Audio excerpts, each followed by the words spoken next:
우리가 민수기 68번째 시간으로 주신 땅으로 가라 라는 제목으로 같이 말씀을 나누도록 하겠습니다. 미디안과 전쟁을 끝내고 전리품을 다 나눈 후에 이스라엘 백성들은 조금은 평화로운 시간을 보내고 있습니다. 광야 40년이 요 정도 다 끝이 났고 가나안 땅은 이제 저 눈앞에 보이고 있고 이제 들어갈 시간만 기다리고 있는 거예요. 그러면서 이제 그들에게 마지막 남은 건 뭐하냐면 모세의 마지막 고별 설교만이 남았어요. 그 고별 설교가 신명기입니다. 약 이 출애굽 1세대들에게 주셨던 그 하나님의 말씀을 출애굽 2세대들에게 약속의 땅에 들어가서 그들이 가나안에서 어떻게 살아가야 할지에 대해서 다시 가르치시는 것이. 그래서 그것은 새로운 율법을 주신 것은 아니지만 신명기, 그래서 제신자 아니면 이 거듭신자라는 그 단어를 써서 다시 그들에게 명한다 그 말이죠. 그러나 출애굽 2세대들에게는 새로운 계명일 수 있어요. 왜냐하면 그들은 출애굽 1세대들이 이미 받았던 계명이기에 여호수아와 갈렙에게는 새로운 계명이 아닐 수 있지만 2세대에게는 새로운 계명일 수도 있어요. 새로 받은 말씀이니까.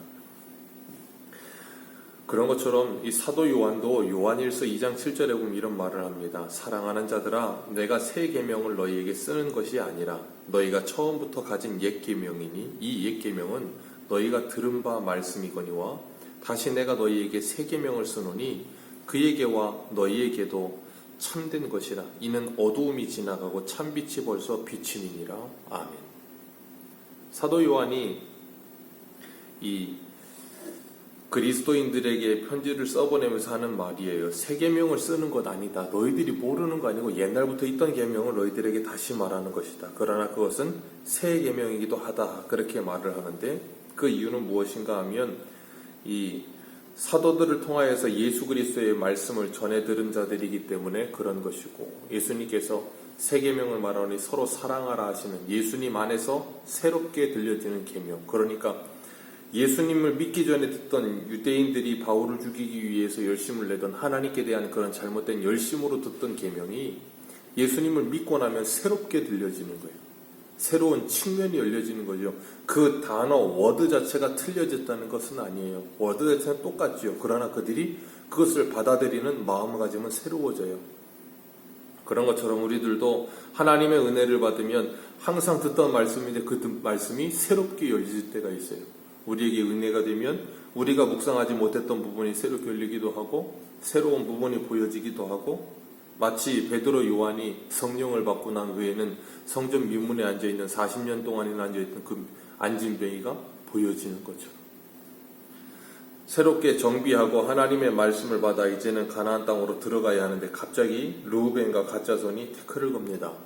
이 르우벤과 갓자손이 1절에 보면 심이 많은 가축대를 가졌더라 라는 말씀을 하고 계세요. 이 심이 많은 가축대 때문에 문제가 됩니다.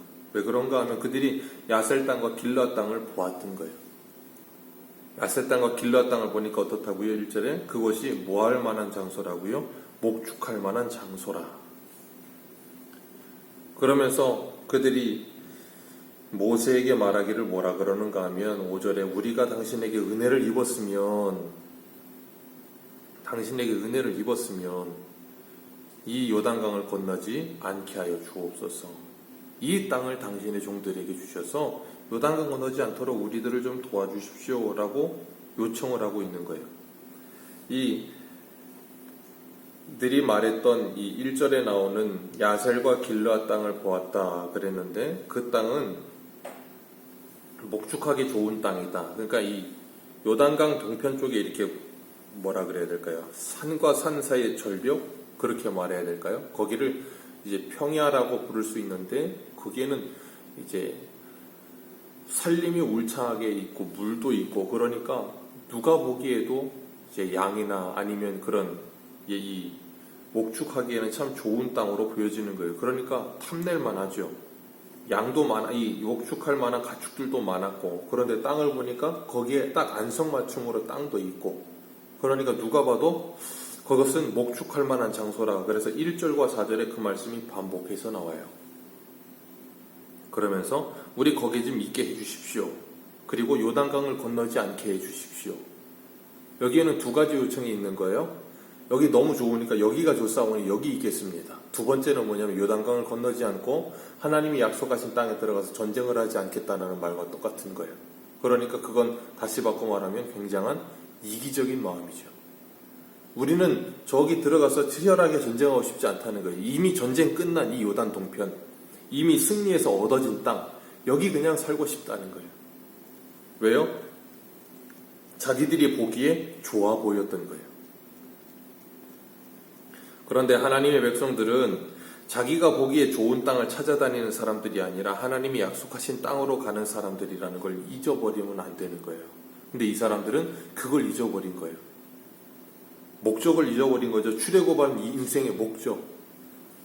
그걸 잊어버리고 나니까 그들이 광야 40년을 돌았던 이유, 왜 여기까지 와야만 했는가 하는 것에 대한 생각들을 잊어버린 거예요. 그리고 나니까 뭐 하는 거예요?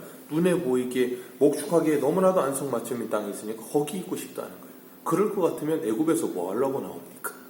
애굽이 더 좋은 땅이죠. 신명기 11장에 보면 10절과 이 12절에 보면 이렇게 말해요.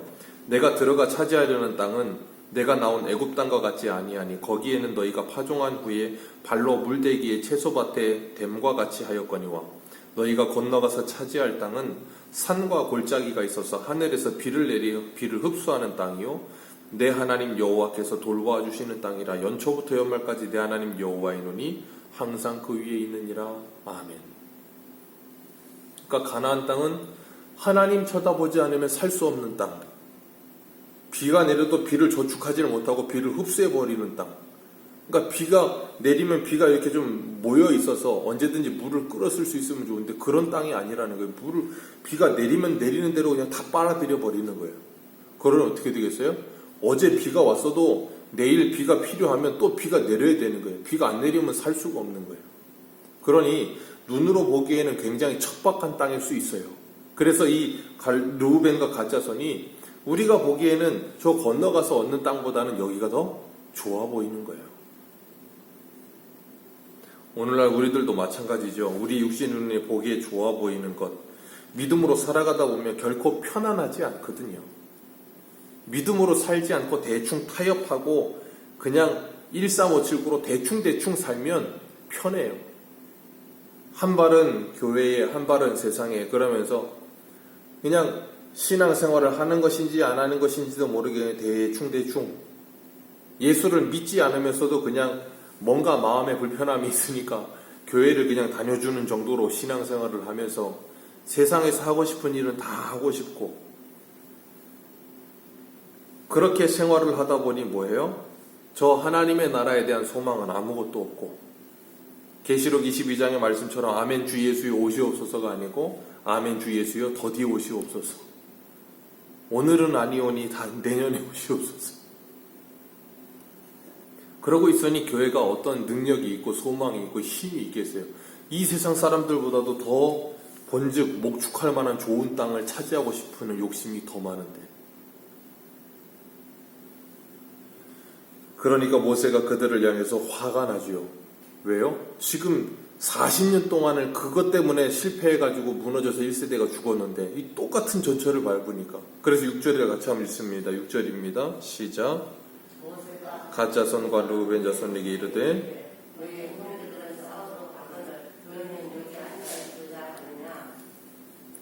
너희는 여기 앉아 있고자 하느냐? 그게 지금 말이 되는 소리냐? 하면서 뭐예요? 왜 너희들은 지금 7절에 낙심하게 하여서 그 주신 땅으로 건너갈 수 없도록 사기를 꺾어 놓느냐는 거예요.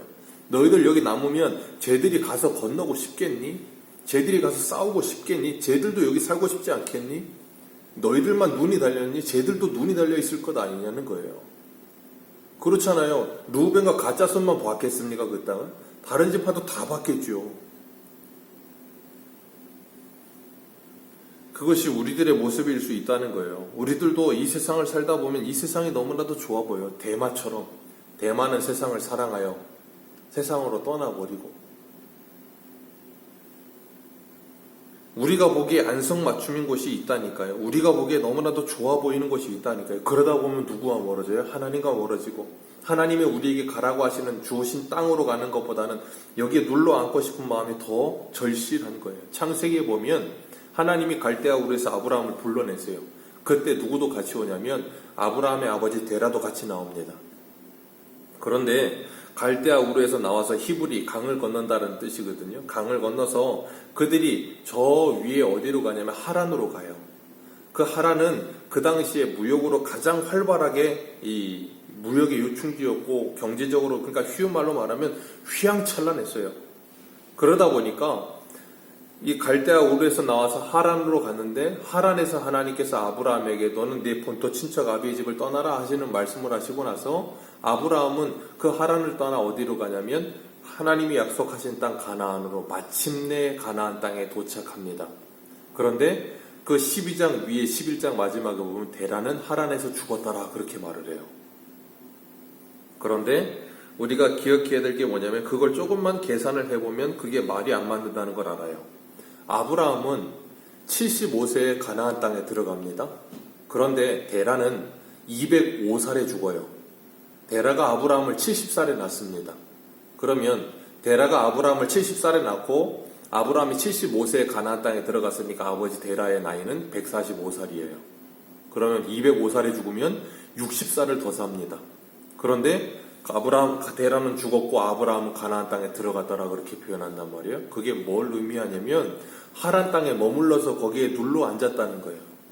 그리고 가나안 땅 약속의 땅으로 가지 않았다는 거예요. 그걸 성경은 뭐라고 표현해요? 데라는 죽었더라 그렇게 해버리고 끝나는 거예요. 어떻게 해요? 영적으로 죽어버리는 거예요. 하나님이 약속하신 그 땅으로 가지 않는 거예요. 거기 눌러 앉는 거예요. 왜? 거기가 좋사오니. 아브라함의 조카 롯도 아브라함과 이 목축해야 되는데 이 가축대가 많으니까 서로 분란이 일어나요. 우물 때문에. 그러니까 갈라서지요. 그때 아브라함이 롯에게 먼저 선택하라 그럴 때 롯이 어디를 선택해요? 소돔과 고모라. 그리고 그걸 뭐라 그래요? 여호와의 동산과 같았더라. 이 세상은 휘황찬란합니다. 365일 24시간 불이 꺼지지 않아요. 그러니 누가 봐도 너무나도 아름다워 보여요. 제가 어릴 때만 해도 영종도는 한 7시, 8시만 되면 깜깜했어요. 시골이었으니까. 그런데 영종도에서 저 바닷가에 가서 저 월미도 인천 쪽을 바라보면 불빛이 그냥 환하게 비쳐있는 거예요. 그 당시에는 배 타고 다녔기 때문에 별로 그렇게 많이 나갈 길이 없었거든요. 거기 보면 되게 환해 보이고 멋있어 보이는 거예요. 뭐예요? 와, 저긴 좋은 데인가 보다. 어린 나이. 똑같은 거예요. 루벤과 가짜선 눈으로 보기에 뭐예요? 여기가 안성맞춤. 이거 너무 좋아 보이는 거예요. 그러니까 뭐예요? 하나님이 약속하신 주신 땅으로 들어갈 생각을 안 하는 거예요. 우리들도 마찬가지죠. 여기가 너무 좋아 보이니까 하나님이 약속하신 땅, 그것이 더 좋은 땅인데 왜 더 좋은 땅이에요? 하나님이 계시는 땅이니까. 하나님은 우리들에게 그걸 가르치시는 거예요. 너희들의 눈에 좋아 보이는 것이 아니고 이 세상에서 사탕 발려져 있는 달달한 거 달려져 있는 그것이 좋은 땅이 아니고 하나님이 너희와 함께 하시는 땅이 좋은 땅이야를 가르치시고 싶을 때 그들은 그것이 싫은 거예요. 그러니까 모세가 그들에게 화가 나서 8절에 너희 조상들이 가데스 바냐에서 했던 일 그대로 하려고 하느냐? 그들이 에스고 골짜기 갔다 와서 그 이스라엘 백성들에게 말하기를 그들은 아낙 자손은 거인족이라. 우리는 스스로 보기에도 뭐라? 메뚜기라. 우리는 이기지 못한다. 못 간다. 그게 틀린 말이 아니라 그랬어요. 제가 그때 설교할 때. 왜요? 그건 현실이에요. 그런데 그들은 현실 너머에 계시는 하나님을 볼 눈이 없었던 거예요. 근데 여호수아와 갈렙은 뭐라 그래요? 그들은 우리의 밥이라. 하나님이 우리와 함께 하시면 우리가 이길 수 있다. 그리고 갈렙은 85살이 돼서 40년이 지나고 나서도 그 말 똑같이 하죠. 이 산지를 내게 주소서. 이 헤브론이 높고 철옹성 같고 거인족이 있어도 하나님이 나와 함께 하시면 내가 그때나 지금에는 힘이 일반이라. 무슨 힘이 일반이겠어요? 하나님을 믿는 믿음이 변하지 않았다는 거예요.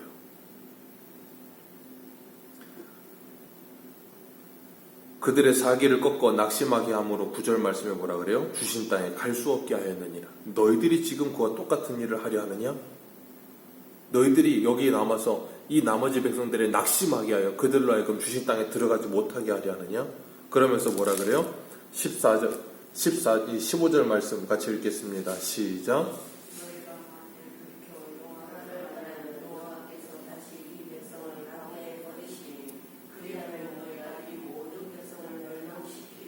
아멘. 너희가 돌이켜 여호와를 떠나면 하나님께서 이 백성을 뭐 한다고요? 광야에서 버리실 것이다. 너희 1세대들과 똑같이 하나님 앞에 심판을 받게 될 것이다. 너희 아버지 세대에 잘못됐던 그 죄악을 그대로 답습하려고 하느냐? 그것을 보았다면 이제는 뭐 하라는 거예요? 그 길로 가지 말아라라는 거예요. 여호와께로부터 돌이키지 말고 여호와께 돌아오라는 거예요. 오늘 우리들은 어디를 향해 달려가고 있습니까? 우리들은 이 땅을 살아가면서 어느 곳을 바라보며 어느 곳을 마음에 품고 어느 곳을 소망하며 살고 계십니까? 우리들도 인생의 여정을 걸어가면서 이스라엘 백성들 하나님께서 주신 땅이 있어요. 더 나은 본향을 향해서 이 땅에서 나그네와 거류인처럼 그 땅을 바라보며 달려가고 있어요. 그런데 우리들도 이 사람들처럼 40년이 지나다 보면 그 땅이 흐려 보이는 거예요. 그리고 내 눈에 보여지는 땅이 더 좋아 보이는 거예요. 그러다 보면 하나님이 가라고 하신 땅을 까마득하게 잃어버리고 현실에 안주하고 싶은 거예요. 그래서 하나님께서 뭐라 그래요? 안주하지 말고 주신 땅으로 가라. 하나님의 진노와 심판을 받을 일을 하지 말고 일어나라라고 말씀하시는 거예요. 오늘 우리들에게도 하나님은 동일한 말씀하시는 겁니다. 너 지금 어디에 있느냐? 너 지금 어디에 안주하여 눌러 앉아 있느냐? 하란이냐? 아니면 요단 동편이냐? 우리에게 물으시는 거예요. 하나님이 약속하신 가나안 땅까지 마침내 가라. 현실의 안락함에 주저앉아서 안주하지 마시고 하나님이 우리에게 약속하신 땅을 향해서 믿음의 길을 걸어가시길 주님의 이름으로 축복합니다. 철로역정이라는 책을 쓴 이 존 버년이라는 사람이 그러지요. 우리 그리스도인의 삶은 순례자의 길과 같다고. 하나님의 나라에 가는 그날까지 순례의 길을 걸어가는 거예요. 이 땅에 안주하여 장망성에 있는 것이 아니라 우리 모두가 이 하루하루를 살아가면서 하나님이 나와 함께 하시면 그 어디나 하늘나라라는 것을 믿으며 그 은혜 가운데 있을 때 우리가 이 세상을 보아도 거기에 안주하지 않을 수 있습니다. 르우벤과 갓과 같은 그런 육신의 눈을 가지고 하나님이 우리에게 바라보라고 하신 그 소망의 땅을 바라보지 못하는 어리석음에 빠지지 마시고 믿음의 눈을 열어 그 약속의 땅을 바라보며 주신 땅으로 한 걸음 한 걸음 아름답게 걸어가시길 축복합니다. 기도하겠습니다.